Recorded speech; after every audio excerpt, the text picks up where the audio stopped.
Hey folks, Dave Parrish here, coming at you with another video. Like this if you could.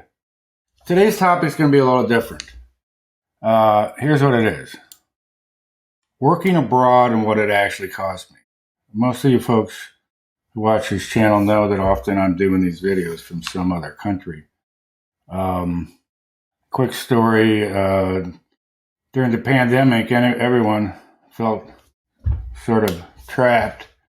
It was January of 2001. I felt the same way. My consulting practice was very stable, and I realized, hey, I can work from any place. So I started taking advantage of it. I started doing these trips about just under 3 months. One reason under 3 months, that's usually the visa, a tourist visa you can get. Sometimes you can extend it, but it's sort of a pain, or it can be. And I have this thing where I like to, when I do one of these trips or visit another country, I like to stay for a long period where I'm not really thinking about going home. And I'll tell you what, even a month for me isn't long enough. You get there, it takes a week or so to get acclimatized. That could be because of the diet or altitude and just getting to know. And then you're 2 weeks away from your last week there. You think about going home. 2 months is pretty good, almost 3 is even better if you can pull it off. That's sort of my deal, and I'm going to be right back, and I'm going to go through the actual cost of what it takes to do this. Thanks, folks. Okay, I'm back.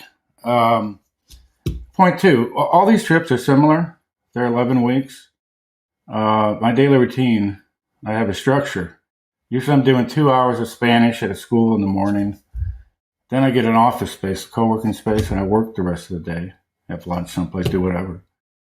Then I don't cook in very often. I'm usually going to different restaurants because they're cheap and they're good. And you can get to meet people potentially. And then I'm beat by that. It's 8, 9 o'clock, full day.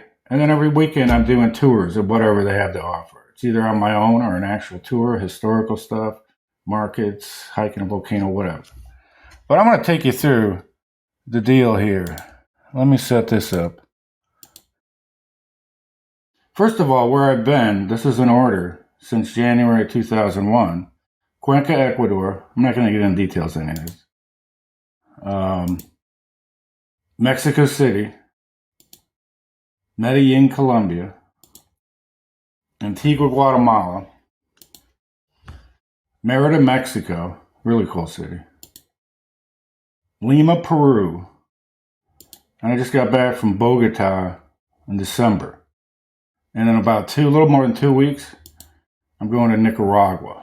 Not necessarily one city that I think I'll bounce around. But I'm going to go through the cost first of what this Nicaragua thing's going to be.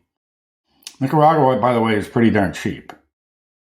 And I'm going to show you what the actual average cost is. Because some are more than others, so I did an average. But here's the deal. Let's jump into it. Nicaragua for 11 weeks. I already got my flight, apartment, everything. The cost. Flight cost me $431. I've been very lucky using Spirit mostly. They're good in Latin America for having very reasonable priced flights. Airbnb is going to be about $1,200 for 11 weeks. I get travel and medical insurance for various reasons. Trip gets canceled, luggage lost, or some medical thing happens. It's a very good idea, and it's not very expensive.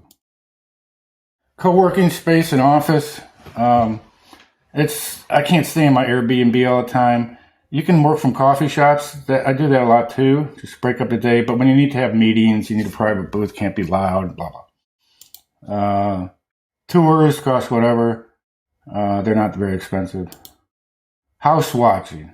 I pay my nephew $200 a month to come over twice a week and start my car, get the mail, turn on the water, check everything, make sure everything's cool around here. Spanish classes, those can vary a lot. That's, again, 2 hours a day, 5 days a week. So I got a total of this. I'm outlaying almost $3,500. But there's a flip side to this, too. When you're down there, I'm actually saving money. Things I would do here cost a lot less. I don't have some expenses that I would incur here, and I'm going to go through those. Savings. First of all, This is an estimate, but when I'm here, I spend about $50 a day. Go out to breakfast, go out to eat a lot, groceries, things you need, right? Down there, it's about half that. I'm going to say $25. Could be less. So that's a daily savings of $25 a day. I'll move this over here. 80 days, approximately 11 weeks. That's $2,000 I'm saving. That's real money. What else we got? Car wash. This is a small one. I have one of those monthly. I pay monthly and have unlimited car washes. I just put that on hold. I go to a especially boot camp gym here, where they make you do all these crazy exercises. I like it, and it's good. That costs about $80 a month. So I just put that on hold. Tax savings. A bunch of this stuff is legitimately tax deductible. I just give all the costs to my accountant. She figures out. Not all of it is. Some might be proportionally, some just isn't. But it's a big chunk. And I can deduct that. And that's $700 that would have went to the government that now stays in my bank account. Gas. I'm estimating $30 a week. This I times by 10. It's actually times by 11. There's a little bit of money. This all totals up to $3,300. And you see where I'm getting at. This Nicaraguan trip right here, the net cost to me is going to be $154. I could be off, I don't know, 10% in either direction for any of these. It's still the same deal. It's costing me hardly anything effectively. That's a good deal. You guys should consider it if you can pull it off. Now I'm going to show you some normal stuff. This will be quick. Here's just another slide, my spreadsheet where I did this stuff. This is average. I'm going to go back one. For example, Airbnb in Bogota is a lot more. Flights the same, insurance the same, co-working a lot more.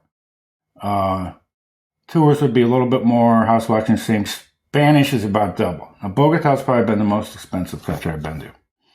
But they all come in somewhere. So I did average on these. So you do all these same calculations, you do the math. The typical thing over time, $1,500. That's 11 weeks doing some really cool, adventurous stuff, getting to learn another culture, improving my Spanish, which I still have a long way to go. Hell, this is less than what costs you to go to Cancun for a week without nearly the experiences you're going to have. So that's the deal. I'll report back soon. Appreciate it, folks. Thanks.